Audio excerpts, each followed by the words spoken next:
lo utiliza de forma híbrida y así muchos paradigmas nuevos lo utilizan, pero no solito como está. Se hace una combinación con más de un paradigma, dos paradigmas pueden estar fusionados para ser híbrido y poder trabajar. Uno de lo que van fusionando es el paradigma de prototipo junto a lo que viene a ser el paradigma clásico para darle algunas características más detalladas para los nuevos paradigmas que van prácticamente utilizándose hoy en día. Las desventajas, difícilmente se puede seguir un flujo secuencial. Es difícil poder capturar todos los requisitos de una sola vez y continuar, entonces ahí había un poquito de dificultad. Se tenía también dificultad en el mismo modelo para poder hacer los cambios entre cada una de las etapas que había. El cliente esperaba demasiado, por eso dice que el cliente tiene que tener un poco de paciencia para ver su resultado. Entonces, a veces 1 año, 2 años seguían en el análisis, ni siquiera llegaban al código, entonces era demasiado, ¿no es cierto? Ejemplo de aplicación, puede ser usado en problemas medianos, puede ser usado también en problemas pequeños, no hay mucha relevancia. Los problemas son requerimientos estables, tienen que ser, se debe conocer de antemano, si no, no podría utilizarse el modelo. El prototipo, así como ustedes lo visualizan, la maqueta, en el ámbito del software, vamos a verlo, fíjense, la parte del producto de ingeniería, como también lo especificamos una vez, no tiene análisis, volvemos a recolectar una vez más. De los requisitos pasa directo a un diseño rápido, se hace un prototipo, se va haciendo una evaluación con el cliente para ver si es el procedimiento que ellos necesitan. Luego se va a mejorar el prototipo, por eso dice refinamiento de prototipo, va a un producto de ingeniería. Esto da vuelta hasta que algún día deja ya de desarrollarse y se convierte en producto.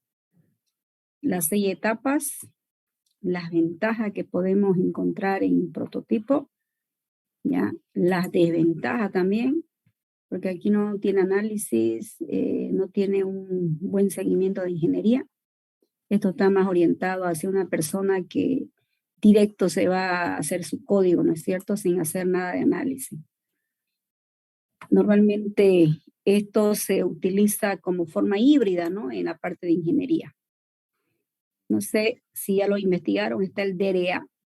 Se llama DRA porque viene de desarrollo rápido de aplicaciones, es su nombrecito. Este paradigma DRA está utilizado para proyectos que duran aproximadamente entre 60 a 90 días. ¿De qué manera se lo puede visualizar? Tenemos prácticamente estas características, es decir, inicia aquí donde están los requisitos, va pasando prácticamente a las características que se van desarrollando, eso es la versión 1, continuamos desarrollando, va a versión 2, se continúa desarrollando hasta las N versiones, hasta que yo tenga una versión final, es como lo vemos aquí, fíjense, hacemos las especificaciones, se van haciendo los diseños, se van haciendo las evaluaciones, volvemos una vez más, y a punta de este ciclo, obviamente, entre 2 a 6 meses, ¿ya? Entonces, esta característica de lo que viene a ser las etapas, tiene un modelo de gestión de datos, procesos, aplicaciones, pruebas y entregas. Esas son sus etapas. Algunas de las ventajas, por ejemplo, la mayoría de ellos son las herramientas CASE que ustedes lo utilizan hoy en día. Todo lo que se ha definido con la parte RAP también son los que se utilizan acá dentro de lo que ha sido en estos procesos. Las desventajas que son características muy reducidas y se desarrolla como si fuese un prototipo también, es otra de las desventajas, no tiene mucho análisis dentro de su característica. Como ejemplo de aplicación, tiene que ser una aplicación no crítica, porque no está diseñado para un software que rigurosamente pueda seguir. El alcance del proyecto también es muy limitado, no pueden ser proyectos grandes, ¿no? Normalmente esta herramienta RAD, quienes lo tienen, lo Visual Studio, NetBeans, Visual Basic y algunas otras características más. Otro ciclo de vida, esto es lo que ustedes están investigando, ¿no? Yo simplemente les estoy dando una breve especificación. Este incremental también está hecho a medida del cliente, tiene un conjunto de etapas, fíjense. Aquí en el análisis está la parte requisito. En una sola entrega viene a ser el primer incremento, debo hacer su análisis, su diseño, su código, su prueba. Ya avancé un poquito de requisito, por eso miren, va un poquito así como dentado. Cuando yo hago el segundo incremento es porque ya tengo algunos requisitos funcionando. Entonces empezamos a establecer todas esas características. Vengo en el tercer incremento, ya avanzamos algunos requisitos y así, a punta de un tiempo establecido y los n incrementos que puede tener el paradigma se van desarrollando, ¿ya? ¿Cuáles son las fases? Lo mismo que el de cascada, que empieza en requisito, análisis, diseño, prueba, mantenimiento, las mismas características. El incremental es apropiado para proyectos que son grandes, de mucha duración, ¿no es cierto? Es decir, aquellos que no están dentro de algunas características pequeñas. ¿Qué desventaja tiene? En los proyectos grandes requieren obviamente un equipo, ¿no? Un personal totalmente identificado con el proyecto para que haya avance. Los clientes y los desarrolladores, el equipo, tendrían que estar totalmente comprometidos para que las actividades puedan avanzar. Entonces, esas son algunas de las desventajas, ¿ya? Algunas de las desventajas para que ustedes lo vayan mirando. Así como lo ven, se llama espiral. No sé si ya lo buscaron también, es parte de la investigación. Ese es el modelo espiral. En este modelo espiral prácticamente incorpora objetivo, la calidad y gestión de riesgo, es decir, como ningún otro paradigma, le interesa la calidad del software, pero necesita de que todos aquellos proyectos o equipos que utilicen el modelo espiral tienen que tener experiencia en el desarrollo del software. No puede ser para principiantes, porque no tendría la capacidad de poder dar un objetivo claro, poder decir los riesgos que puedan involucrarse dentro de ello y utilizar algunas características que solicita. ¿Por qué? Porque sucede de que dentro de esas características es lo que se puede prácticamente evidenciar de que se tiene una disciplina cuyo objetivo debe ser cumplido. ¿Qué tiene la primera etapa? En esta etapa tiene los objetivos, tiene la parte alternativa donde se hace como una especie de valoración para ver, ¿será que vamos a desarrollar? ¿O será que compramos el producto? ¿O será que hacemos mejor a lo que ya tenemos? Dependiendo en qué escenario se encuentre. En una segunda etapa se evalúan las alternativas, se identifican los riesgos, se lo evalúa y se requiere actividades para poder seguir avanzando. En una tercera etapa ya está el equipo de desarrollo, se desarrollan las funcionalidades, se hacen las verificaciones y el proceso prácticamente siempre está conducido por el tipo de riesgo que pueda tener. Y en una cuarta etapa se planifica y una vez más se vuelve nuevamente a dar. Así está. Este es el original. El nuevo tiene 6 cuadrantes porque está muy bien identificado. Ya lo van a ver ustedes con 6 cuadrantes, está con 4 cuadrantes. Así como decía en la teoría, fíjense, empieza aquí. Este es mi inicio, miren, esta es la partida. Este de aquí viene a determinar los objetivos y las restricciones hasta aquí. Una vez que llega aquí en este sector, hace la parte del análisis para hacer el riesgo, fíjense. Entonces, aquí se evalúa las alternativas, se identifica qué tipo de riesgo. Es como que yo le preguntara en este momento a ustedes, a ver, jóvenes, ¿qué tipo de riesgo tiene su proyecto? Uno me dirían, hay riesgo técnico. De repente, alguno de ustedes no sabe manejar la herramienta. Entonces, tienen que poder ir ya capacitándose y poder manipular bien. Hay riesgo de personas, recurso humano. son 4 integrantes, pero pasa de que de los 4 solo están trabajando 2 y finalmente se retiran los otros jóvenes. Entonces, en vez de ser 4, ya van quedando 2. ¿Se imaginan que esto fuera una empresa? Contratamos a un personal nuevo, va a tener que pasar todavía un tiempito hasta que se entere de qué se trata el proyecto para poder producir y generar lo que pide la empresa, ¿no es cierto? ¿Qué más? Hay riesgo económico. Sucede de que todo proyecto tiene una inversión. Si el cliente le cancela el proyecto, o sea, ya invirtió, entonces es un riesgo económico. Entonces, podemos evidenciar mucho tipo de riesgo y cada uno analizarlo y ponderarlo y decir qué pasa si el riesgo económico ocurre. Sería catastrófico. ¿Por qué? Porque sucede que ahí estamos invirtiendo. ¿Qué pasa si existe el riesgo de que no es la plataforma que se eligió la perfecta, sino debo elegir una más apropiada a lo que el proyecto pide? Ya se atrasó el proyecto, ya no sería lo mismo, ya se atrasó, va a volver nuevamente. Entonces yo le puedo dar una ponderación, yo digo, a ver, si es económico le doy un 60%, si es un riesgo técnico le doy un 30%, si es un riesgo de negocio le doy un 40%. Entonces, ya tenemos el plan A y el plan B, porque sabemos que si ocurre, ya sabemos cuál ha sido la situación. Entonces, esto va con todas esas características, por eso que hay objetivo, análisis de riesgo, ¿no? Va nuevamente desarrollándose en el proceso de ingeniería, que es lo que hace el seguimiento del producto. Y una vez más, fíjense, con todo ese proceso, en la siguiente fase, una vez más se reúne con el cliente y van haciendo otras las características.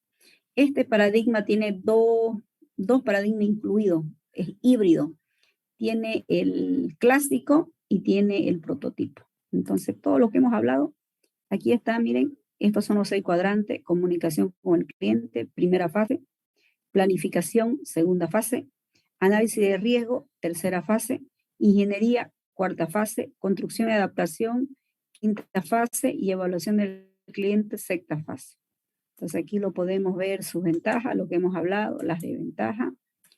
Y además, ya todo lo que se está visualizando en este momento, muchos proyectos o muchos software han sido desarrollados con alguno de estos paradigmas.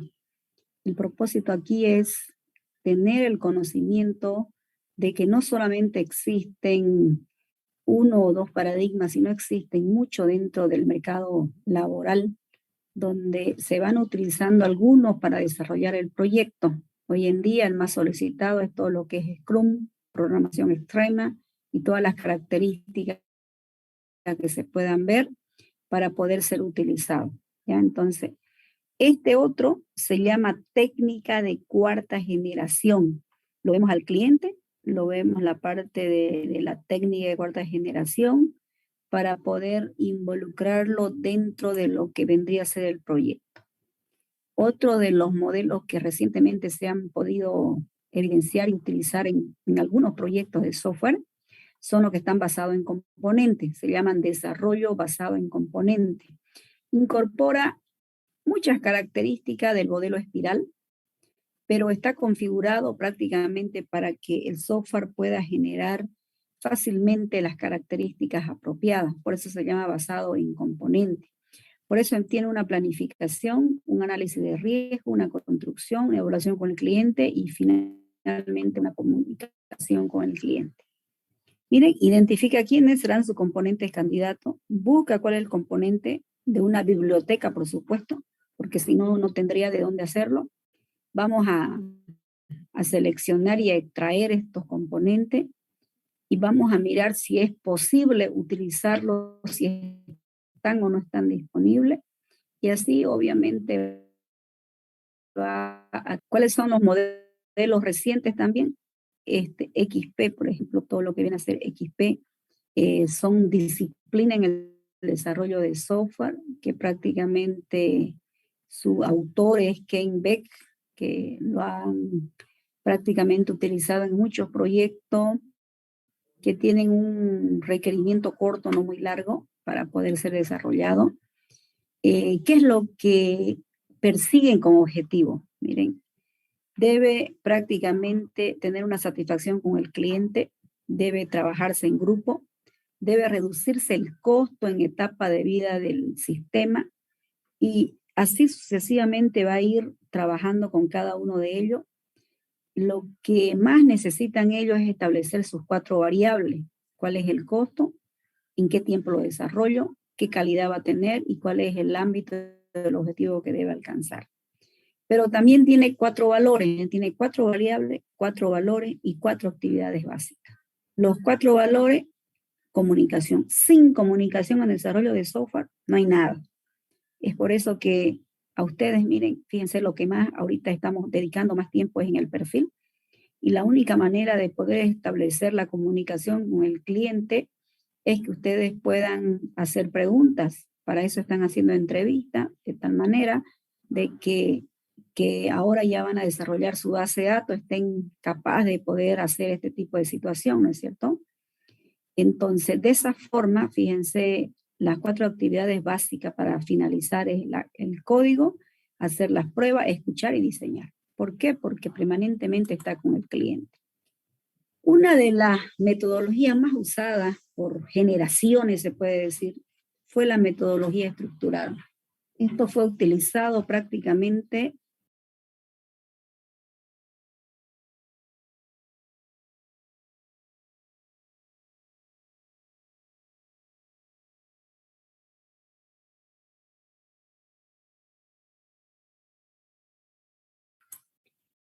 entonces, jóvenes, fíjense, esta metodología estructurada, como se comentó, estaba por mucho tiempo ya presente. Es más, aquí estaba el análisis estructurado, el diseño estructurado. Uno de los autores más usados en nuestro medio era de Edward Jordan, donde se veía el diccionario de datos, el diagrama entidad-relación, la parte de especificación de proceso, en fin, todas las características que se van trabajando dentro de ello. Eso viene a ser prácticamente una de las características orientado a los procesos, orientado a los datos, ¿ya? Y de forma mixta. Esto se fue utilizando con la programación estructurada y la parte de lo que vendría a ser. Fíjense, aquí están los modelos. Este viene a ser el flujo de datos del modelo estructurado, ¿ya? Para hacer la base de datos se utilizaba este sector de acá, este de aquí, que se llama el diagrama entidad-relación. En este sector podemos ver también otro diagrama de otro autor, para poder llevar a cabo. Este era el autor de Sarson, que hacía todo este sector. Esto lo hacía Jordan, esto lo hacía Jordan también. Aquí tengo la especificación de proceso para poder trabajar dentro de estas características. Y finalmente, miren lo que yo utilizaba. El DFD, que era el diagrama de flujo de datos, el ER, que viene a ser el diagrama entidad-relación, la historia de la vida de las entidades, el HBE, el diagrama de transición de datos, el diccionario de datos, la especificación del proceso y el diagrama de estructura. Miren, hoy en día utilizamos modelos de UML, ¿no es cierto?, para poder trabajar dentro de ello. Luego también surgió la metodología orientada a objetos, ¿ya? También aquí se utilizaba de Jordan y obviamente aquí existió la guerra de los métodos que un día hemos comentado también. Los más utilizados eran de estos libros, ¿no? En los 90, uno era Bosch, otro era Rumbaugh y otro era Jacobson. Eran los que más se utilizaban, pero luego viene la unificación. Mire, a partir del año 95 ya se hace con un método unificado. Entonces, estos 3 autores se unifican para luego realizar y hacer una estandarización con lo que viene a ser la parte de UML, ¿no? Viene UML, podemos observar aquí algunos diagramas, fíjense algunas características para que también ustedes lo puedan observar. Y sobre todo aquí es donde quiero que le den mayor relevancia, jóvenes, todo lo que es el PUTS. Esto es lo que nosotros vamos a tomar en cuenta para el desarrollo del proyecto. Es un proceso orientado a objetos, está guiado por caso de uso, centrado en arquitectura y guiado prácticamente con un ciclo de vida iterativo e incremental. ¿Qué tengo? La parte dinámica, la parte estática, el ciclo de vida y la interfaz. ¿Qué debe ofrecer? Un marco de trabajo genérico. Entonces, esas características, nosotros lo podemos ver, fíjense, que el PUT utiliza, fíjense, 3 características necesarias. Uno, la notación, el modelo. Otro viene a ser el proceso, pero este proceso, ¿quién nos ayuda? El proceso unificado de desarrollo de software. Las herramientas son los que hay que ustedes utilizan, ¿no? Por ejemplo, cuando nace UML, nace con UML Studio, con Rational Rows. Hoy en día hay N herramientas, ¿no? Que utilizan. Una de ellas, por ejemplo, el Architect Enterprise que utilizan ustedes para poder justamente hacer los modelitos. Entonces, eso son características necesarias. ¿Por qué se llama guiados por caso de uso? Porque son piezas de funcionalidades dentro de un sistema que le proporciona a algún usuario un resultado. El usuario quiere registrar su cliente, entonces usted necesita trabajar con un caso de uso, gestionar cliente y hacerle toda la funcionalidad. El usuario necesita hacer una proforma a su cliente. Trabajaré yo con una nota donde me especifique una proforma acerca de los productos que quiere el cliente, saber su precio y saber hasta cuándo es vigente su proforma. El cliente decide ahora comprar, para mí es una venta. Entonces, otro escenario de trabajo, por eso dice proporciona una funcionalidad, ¿ya? Entonces, dentro de ello nosotros podemos ver funcionalidades que van integrando, así como lo vemos acá, fíjense. Estos son mis actores, miren, estos son actores. Este es un caso de uso para una biblioteca. Aquí yo tengo el personal o los actores que van a estar dentro de ello. Cada uno de estos es un caso de uso que realiza algún tipo de funcionalidad. Yo puedo tener bastante interacción entre casos de uso. Estos se denominan estereotipos, que lo vamos a hacer a su debido tiempo. Uno de ellos viene a ser la extensión, que viene a ser los extends. Otro vienen a ser lo que tienen precondición, los include, lo que tengo que incluir previamente para que tenga la funcionalidad esperada. Entonces, esos son algunos modelitos ya que ustedes van a poder ver en cada uno de ellos. Y ¿por qué se llama guiado por caso de uso? Porque voy a capturar, voy a especificar, voy a analizar, voy a diseñar, voy a implementar y se va a probar. Entonces está presente en cada uno de ellos. Cuando haga requisito, hago mi caso de uso. Cuando hago análisis, hago mi diagrama de comunicación. Cuando hago diseño, hago mi diagrama de secuencia. Cuando hago implementación, tomo un lenguaje de programación y empiezo a hacer el código. Luego, lo que acabo de hacer mi código, debo probar. ¿Funciona o no funciona? Entonces, esas son algunas características de seguimiento. ¿Por qué se llama centrado en arquitectura? Porque tiene vista en cada uno de los modelos. Tengo una idea de cómo el sistema estará desarrollado en unas características. Centrado en la arquitectura, tengo un modelo en captura de requisitos, tengo un modelo en el ámbito de datos, tengo un modelo en el análisis, tengo un modelo en el diseño. Entonces, cada una de estas se llaman vistas. Estas vistas me dan la característica de cómo están centrados en la arquitectura. ¿Por qué se llama la tercera característica ciclo de vida iterativa incremental? Iterativo, porque a medida que yo voy desarrollando se van a ir repitiendo los proyectos. Incremental, ¿por qué? Porque vamos a ir midiendo cada uno de ellos. Entonces, dentro de estas características, nosotros vamos a poder ver la situación en que cada ciclo de vida del proceso unificado va a generar un conjunto de fases. Y lo miramos así. Miren, no sé si ya lo han podido observar esto. En el proceso unificado yo tengo fase. Tengo la fase de inicio, la fase de elaboración, la fase de construcción, la fase de transición. Cada una de estas fases está ligado a un conjunto de iteraciones. Cada requisito debe pasar por toda esta fase para que pueda hacer un mini proyecto. En cada uno de ellos tengo que pasar también por cada uno de los flujos de trabajo, pero son iteraciones. Viene la parte de requisito, debo pasar por requisito, análisis, diseño, implementación, prueba. Viene la siguiente iteración de la misma manera. Entonces, yo por ejemplo digo, gestionar cliente, ¿qué hago? Su requisito, su análisis, su diseño, su implementación, su prueba. Ahora, ¿qué voy a hacer? Una proforma. la proforma es un requisito inicial, sí. Entonces, ¿qué tengo que hacer? Capturar requisito. ¿Qué voy a usar? Modelo de caso de uso. ¿Qué voy a hacer? Análisis. ¿Qué tengo que utilizar? Modelo del análisis. Si quiero ver el modelo en especial, diagrama de comunicación. Y así voy a pasar hasta el final. Ya, eso quiero que lo entiendan. Nosotros nos encontramos en esta dimensión ahorita, aquí. Miren, aquí lo estamos trabajando, en este sectorcito estamos nosotros. Ya estamos por ingresar a todo lo que viene a ser ya la etapa de la base de datos y obviamente a todo lo que viene a ser aparte del código, ¿no? Para ser ya trabajado dentro de ello. Aquí se puede evidenciar mejor.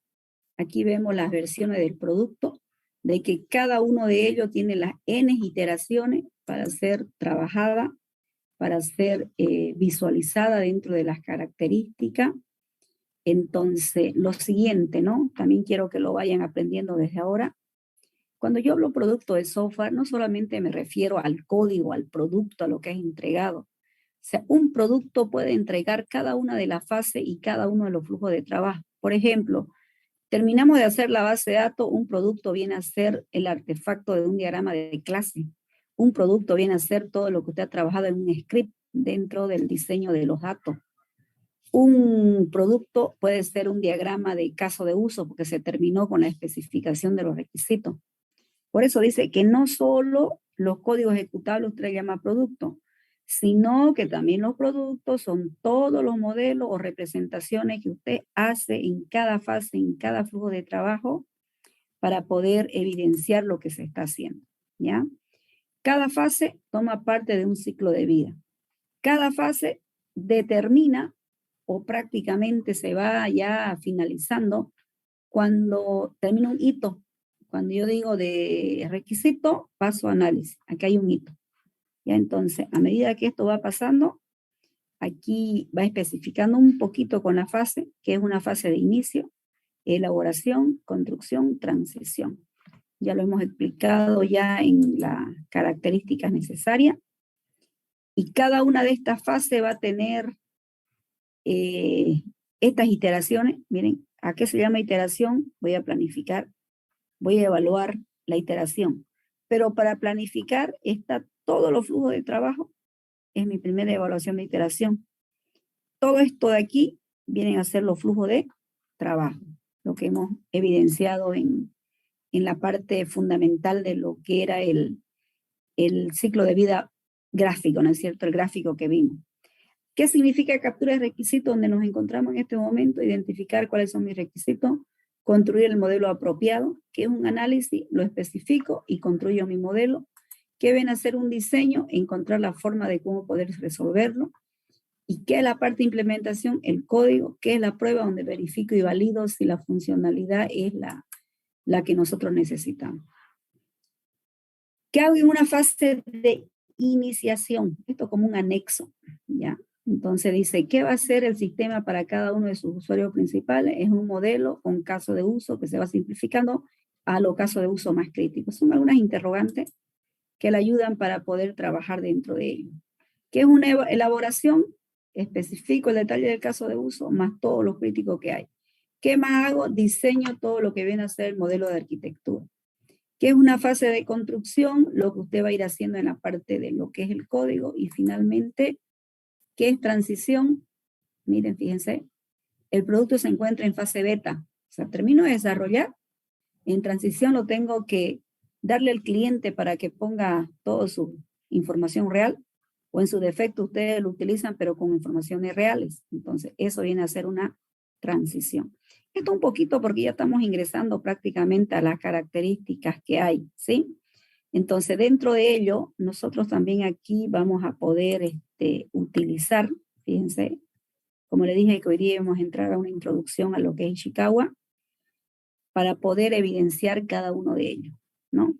Entonces, aquí en Ishikawa también nos va a ayudar y nos va a contribuir en el sector que se denomina, fíjense, el trabajo de lo que vendría a capturar toda la información, todos los requisitos. Este diagrama de Ishikawa, que también está dentro de los requisitos, es conocido como multicausalidad. ¿Alguna vez de repente lo han escuchado como espina de pescado? la misma situación. Entonces, este modelo, fíjense, no es utilizado únicamente en el ámbito del software, es utilizado en muchos ámbitos. Este Ishikawa, en honor al autor, fíjense, de aquella época. Miren este de aquí, si ustedes lo miran, es uno de los más antiguos, pero está vigente en muchos procesos de negocio. ¿Por qué? Por la rigurosidad que tiene y la manera de que a través de lluvia de ideas usted puede evidenciar lo que está buscando y poder trabajar. Entonces, lo primero que se ve es detectar cuál es el problema que ocurre dentro de las características apropiadas. Entonces, es así que este diagrama prácticamente es llamado espina de pescado. ¿Ven? Espina de pescado, porque tiene una forma similar a lo que viene a ser el pescado, así como usted lo escucha. Está compuesto prácticamente por un recuadro que le llama la cabeza, pero ahí usted utiliza una identificación del problema principal. Luego tiene una columna vertebral, que eso implica de que ahí es donde se van a ramificar todo lo que vendrían a ser las categorías, que van a ser la causa-efecto. Y además tiene 4 o más líneas que apuntan a la línea principal, que prácticamente ahí se van detectando para nosotros los procesos de negocio para que ustedes lo puedan trabajar. Esto para reforzar un poquito más, ¿ya? Y empezar a visualizar con cada una de las características que va a tener su proyecto y poder evidenciar, ¿ya? ¿Cuándo usted lo tiene que utilizar? Este diagrama es utilizado para identificar las posibles causas de un problema. Entonces, ¿han visto? ¿Por qué? Porque sucede de que este diagrama le va a permitir, fíjense, este diagrama le va a permitir que los grupos, ustedes trabajan en grupo, organicen grandes cantidades de información sobre el problema. Entonces, por eso es que nosotros lo utilizamos en el proyecto. Y además determina posibles causas. Finalmente, aumenta la posibilidad de identificar las causas principales. Entonces, más o menos como cuando ustedes van identificando las categorías, fíjense, por eso se llama espina de pescado. Yo tengo aquí el problema mayor, aquí en la cabeza. Aquí yo tengo los procesos de negocio, es como que alguien diga, a ver, ¿dónde yo estoy trabajando en comercialización. Entonces, uno de mis aristas será el sector de venta, todo lo que viene a ser el proceso de venta. Entonces, ¿por qué la atención es lenta del cliente? Por ejemplo, yo digo, ay, la atención del cliente es muy lenta. ¿Por qué? Porque sucede de que hay una persona nomás que atiende y hay horarios pico donde hay muchas personas que están esperando. Entonces ya tengo su respuesta. Y aproximadamente cuánto tiempo tarda un cliente en ser atendido. Entonces, dependiendo del horario, si yo veo un horario donde no es pico, a lo mejor tardo entre 2 minutos a 3 minutos, ya me atiende y me voy. Otro, en que el cliente, fíjense, llega, pero no compra un producto, compra mucho, entonces tarda mucho más. Y el otro que quiere comprar uno, tiene que esperar a la persona que está atendiendo. Eso es lluvia de ideas, causa de efecto. Voy y miro en inventario, proceso de inventario, ¿qué sucede? Hay una persona que se encarga de poder reponer todas las características que hay. Entonces, ¿qué sucede? Voy mirándolo. ¿Por qué se llama espina de pescado? Porque a medida que esto voy viendo qué es lo que sucede, la atención era lenta. ¿Por qué? Porque aquí en el inventario no están posicionados bien los productos. ¿Por qué? Porque sucede que ese producto no tengo la cantidad suficiente. Entonces sigo explorando, sigo haciendo las espinas menores y así sucesivamente para cada uno de ellos. Otro proceso, el proceso de compra. Otro proceso, el proceso de salida. ¿Cuándo usted da de baja un producto? Entonces me pregunto y digo, doy de baja porque los productos son perecederos. Soy de baja porque los productos me dieron en consignación y le entrego lo que no he vendido dentro de mi negocio. Bueno, así puedo ir continuando, ya, continuando con cada una de estas características. Esto lo vamos a poder un poquito más explicar el día miércoles, ya, porque el miércoles vamos a dar ya la característica que van a hacer. Lo que ahorita quiero ya que vayamos trabajando un poquito más es en el área de de la base de datos, ya voy a hacer algunas especificaciones tal vez para que ustedes ya vayan trabajando. Vamos a trabajar con el diseño de datos, se llama, ¿no? Entonces, habría que ya ir, la próxima semana me tienen que presentar su base de datos, jóvenes. Tienen una semana para hacer su base de datos, ¿ya?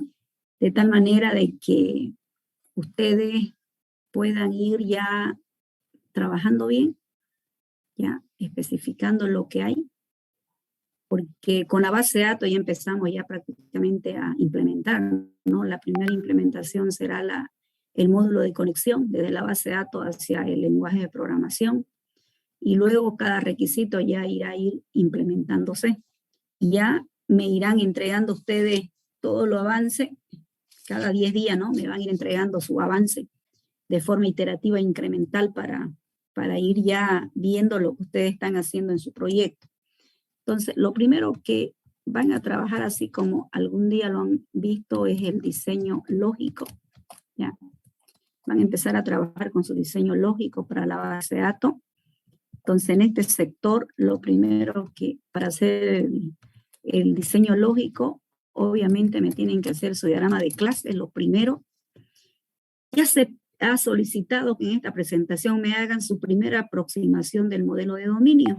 Ya me imagino que con esto ya yo voy a poder ver un poquito ese diagrama de clase con esta presentación de esta semana, donde yo voy a poder ver si de verdad son lo que ustedes necesitan, ¿no?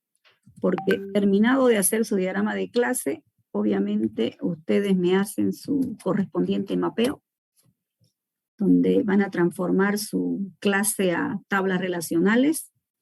Si amerita, fíjense, si amerita hacer algún tipo de normalización, pueden hacerlo, ya. A lo mejor existen alguna redundancia. Normalmente la normalización se hace la primera, segunda y tercera forma normal. Todo software de gestión, sistema de información de gestión, puede llegar a la tercera forma de normal. Tal vez ustedes han visto la forma normal de VoiceCode. De repente vieron la cuarta, quinta forma normal también en base de datos, ¿ya? Solo pedimos hasta la tercera forma normal sí ameritar el caso. No es de que todo, ¿no es cierto? Porque ahí ya que cumple primera, segunda y tercera ya cumplió. Pero en caso de que usted crea que es necesario, si no, obviamente no la tiene. No es de que todas entran a formas normales, ¿no? Segundo, aquí en el diseño de datos, quiero que me hagan el diseño físico. Entonces, se había comentado de que ustedes tienen que elegir en qué motor de base de datos van a hacer, cuál va a ser su SGBD. Pero antes que se vayan a lo que viene a ser su SGBD, por favor lo trabajamos como debe ser, ya. Primeramente, háganme su tablita de volumen. No sé con qué nombre lo conocen, pero la tabla de volumen es la tablita que usted lo escribe en español. Este es un cliente. Entonces usted dice atributo. ¿Qué tiene un cliente? Un código, un nombre, una dirección, un teléfono, todo lo que tenga datos del cliente. Entonces usted dice, ¿cuál es su tipo de dato? Entonces este código es un número. ¿Es llave primaria? Usted dice, sí, va a tener un primary key. Tiene un alias, dice aquí código de cliente, pero se va a llamar code C, por decir eso, ya es un alias. ¿Será que puede soportar campos nulos? Entonces te dice sí, no, lo mismo, toma con el nombre, con la dirección, con el teléfono. Cada tablita, obviamente, lo va haciendo de esa forma, se va adquiriendo ese tipo de información. Todo en español. Por favor, aquí en tabla de volumen no me lo copien de lo que ya han hecho en el SGBD, ¿no? No quiero ver, por ejemplo, a ver, era este código del cliente, le puse int, por decirlo. O este era su nombre, le puse un varchar o le puse un char, dependiendo de qué hay. No, en español tiene que decir texto, tiene que decir número, lo que ustedes están haciendo. Luego, fíjense, aquí quiero ver su script. termina de hacer su tabla de volumen, está listo para hacer su script. Entonces me hace su script, jóvenes, háganme su script aquí. Aquí en este script, si quieren ustedes dicen dónde lo van a almacenar, qué tamaño va a tener su almacén, es donde empiezan prácticamente, donde hacen create table, crean la tabla, crean todos los atributos que va a estar adentro, uno por uno van diciendo si tiene nulo, no es nulo, pero les facilita como ya está aquí hechito, aquí especificado, entonces aquí ya no está pensando si es o no es, ¿no? Es directamente ya lo va teniendo prácticamente dentro de aquella característica dada. Suponiendo que esto vaya bien, que exitosamente fue compilado el script, porque en este momento cuando yo hago el script, es cuando usted selecciona su SGBD, su DBMS, ha dicho lo hago en Postgres, lo hago en MySQL, lo hago en SQL Server, en Oracle, en cualquier otro tipo de manejador de base de datos. Entonces, ya lo tiene. Entonces, imagínese, lo hizo en Postgres, usted lo hace prácticamente esto, ejecutar y le crea una base de datos en blanco. Entonces, llegamos a una base de datos en blanco. Toda su tablita físicamente ha sido creado en el DBMS, está listo para hacer la población de los datos. Ya, listo para poblar los datos. Entonces, población de datos. Esta población de datos no es más que una actualización de tuplas, ¿sí? Denomina dentro de base de datos, ¿no? Una actualización de las tuplas, que usted lo ve. Y esta actualización de tuplas, normalmente ustedes tienen todo lo que viene a ser insertar, lo que prácticamente usted lo ve como un insert, donde inserta todos los atributos de la tupla, siempre y cuando usted tenga que saber también, para no tener conflicto, el tipo de dato, ¿no? Saber si es número, si es lógico, si es un tipo de dato de tipo carácter, todo lo demás. Otro, donde usted trabaja también aquí, es en las actualizaciones. Eso se llama modificar, ¿no? Cuando usted modifica, o lo que normalmente se le conoce como un update. Entonces, ¿qué hace? Actualizaciones, ¿no? De cada uno de ellos. Por ejemplo, necesito, cambiarle el nombre porque fue mal escrito a este cliente. Lo escribí mal y es diferente. Entonces, modifico. Entonces, pero eso sí, no puedo modificar cualquier atributo. No puedo modificar, por ejemplo, una llave primaria o una llave foránea, porque sería un error. No puedo yo hacer este tipo de dimensión, dependiendo qué es lo que yo tengo que modificar. En algún sector usted también puede hacer el uso de las eliminaciones, la parte de eliminar. Esto normalmente se lo conoce como un delete. Esta eliminación hay que tener mucho cuidado también, ¿no? Sucede de que hay un momento en que yo digo, este cliente compró en varias oportunidades, la venta 1, venta 2, venta 3, venta 4, venta 10, venta 100. Pero pasa de que ya dejó de ser mi cliente. Yo no puedo agarrar y decir, a ver, lo elimino a este cliente y lo saco, o en otro caso. Normalmente hay vendedores que no duran mucho en un trabajo, una semana por decir, pero ya hizo varias transacciones, hizo varios procesos. No porque se vaya mi vendedor, yo voy a eliminar todo lo que él hizo. Si hago eso, no tendría, para empezar, seguridad en mi sistema. Para continuar, estoy borrando las evidencias de mi información y eso no se hace. Debería ser una eliminación en cascada, se llama, ¿no? Debería barrer todo lo demás para que yo lo pueda eliminar físicamente. Normalmente en este tipo de información se utiliza la eliminación lógica. Una eliminación lógica es utilizar un estado de habilitar y deshabilitar. Un enable false y true si quieren. Habilito y deshabilito. Entonces, hago una eliminación lógica donde ya digo de que no está vigente, pero no puedo perder todo lo que ellos han hecho. Entonces, eso por favor, tener un poco de cuidado, no hacer eliminación en cascada para no perder esa información. En el 2.4, ya que seguimos avanzando, entonces todas sus tablitas estarán llenas, Me imagino que a estas alturas ya usted agarra y rellena los datos, pero no rellene por rellenar. Eso voy a pedir, por favor, un poquito más de seriedad en sus datos. No me llenen cliente C1, venta B1, digamos, ¿no? O producto, product 1.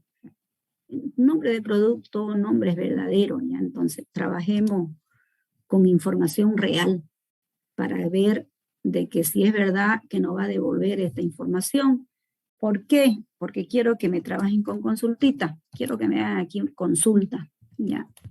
Quiero que me hagan las consultas, los SQL, que por lo menos, para poder visitar cada una de sus tablitas que van a tener, por lo menos tienen que ser mayores igual a 30 sus consultitas. No puede ser menos. Por lo menos unas 30 consultas donde tenga la prioridad que diga consulta número 1, listar todos los productos que fueron vendidos entre el 1 y el 15 de abril. Entonces ya tengo más o menos una consulta para ver si los datos que acabo de rellenar es la apropiada. Aquí normalmente hay consulta simple.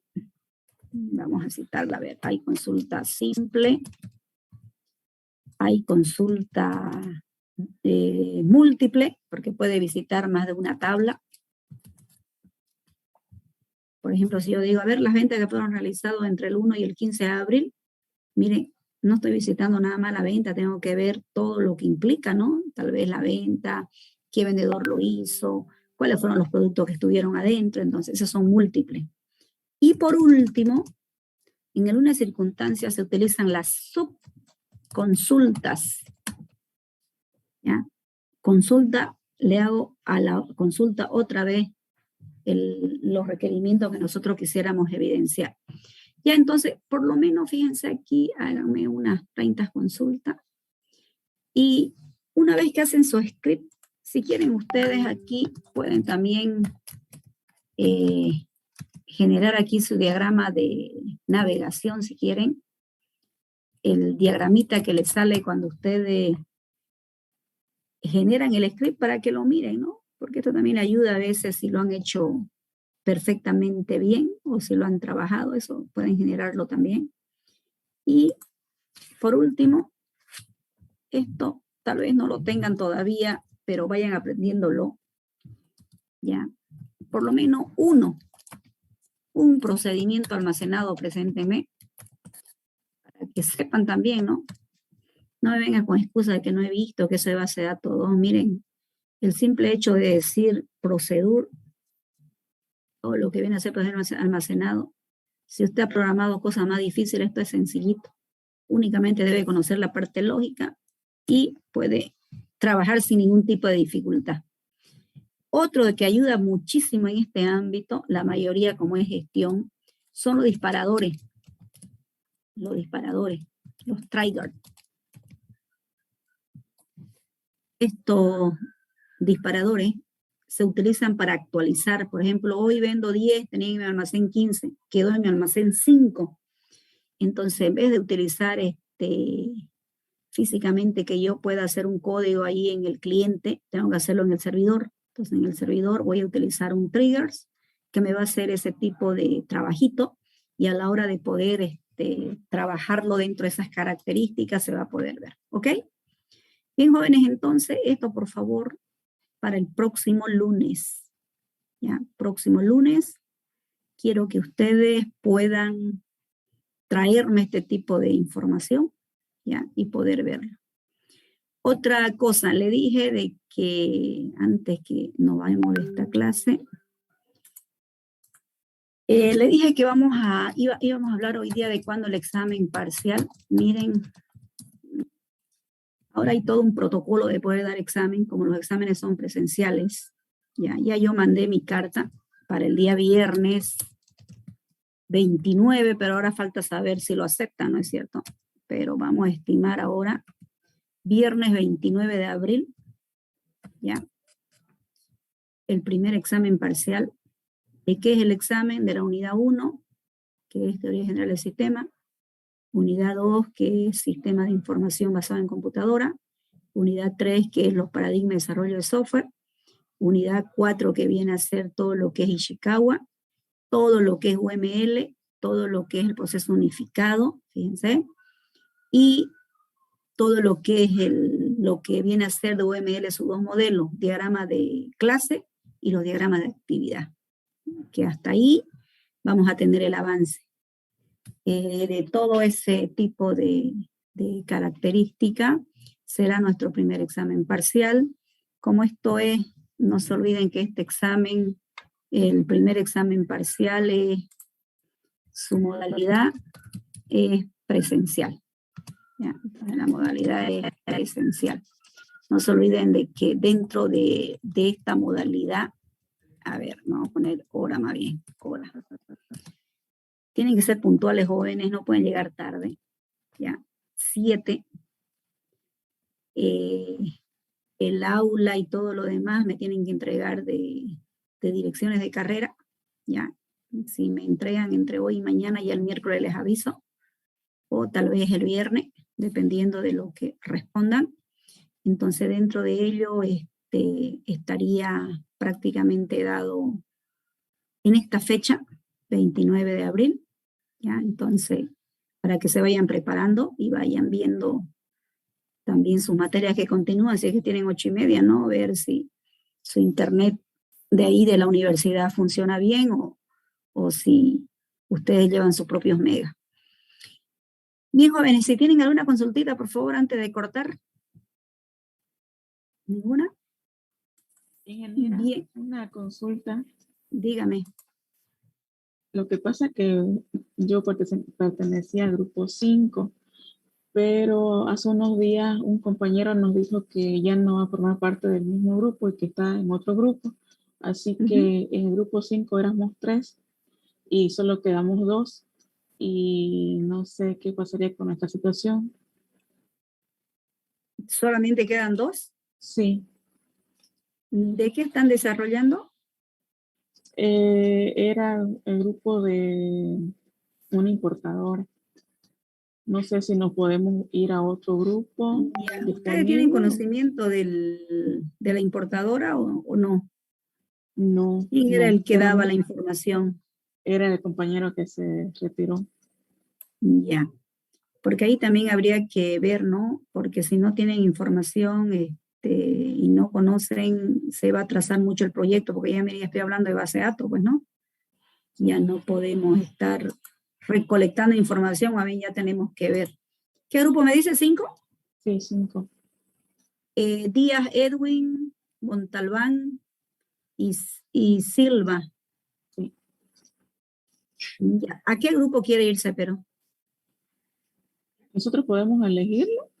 ¿O usted nos designa? Ahorita, por eso justamente yo estoy mirando ahorita, porque si no se queda con ese grupo, miren, vamos a mirar.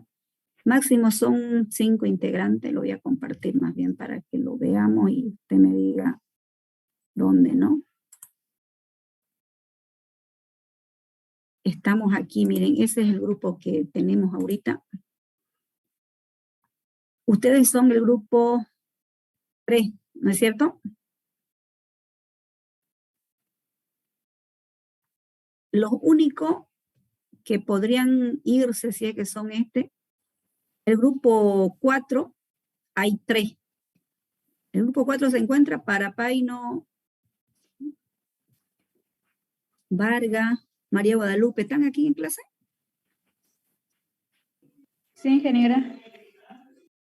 Ya, hay 2 integrantes de otro grupo, o mejor digo, la señorita. ¿Quién es el otro integrante del grupo? ¿Está presente? Yo, ingeniero. Ya, no sé si Yo podrían soy entrarse el que se cambió al grupo 2 y yo le hablé por privado, no sé si se acuerdan, ingeniero. al grupo Pero 2. me dijo que me iba a cambiar. ¿Me escribió? Ajá, le escribí. Por favor, ¿me puede volver a escribir? Lo que pasa es que seguramente no lo he hecho y mire, como tengo varios requisitos, ya no sé si se me ha perdido. Hoy día escríbame, por favor, Ya, para ok, ingeniero. cambiarlo. Ya. ¿Será que se pueden ir a su grupo? Por favor, conversen, fíjense, pero se lo estoy mostrando a los jóvenes que están ahí y me avisan si se cambian o no, ¿me entiende? O sea, la de la importadora, la señorita que dijo, Miren, no se puede ir a un grupo que son 5 de 5, puede irse a un grupo 6, puede irse a un grupo 5, puede irse a los grupos que tienen menos de 5, ¿ya? Menos de 5. Si llega un consenso, fíjense, si llega un consenso de a qué grupo se va, me avisa, ¿ya? El que se fue al grupo 2, que me dijo, por favor, me escribe nuevamente para actualizarlo del grupo, ¿de qué grupo se va a salir? ¿Del 4? No, ¿Del 3, no? del 5. Del 5, cierto, del 5. ¿Usted qué, Edwin? No, Andrés Silva. Andrés Silva. Ya, del grupo 5 se va al grupo 2. Sí, Por favor, me vuelve a escribir para que yo pueda cambiarlo, porque no lo voy a hacer ahorita, tengo clase, ya en la tarde, ya no me acuerdo de su nombre ni a qué grupo. Por favor, me lo escribe, ¿ya? De nuevo, para que yo se lo haga. ya ingeniero. Ok, lo mismo de las otras personas que están integradas al grupo, me avisan, porque ustedes no van a poder ya registrarse. Yo tengo que eliminarle y tengo que colocar al grupo que ustedes eligen, ¿ok? Me confirman porque ya el lunes ya estamos con la base de datos.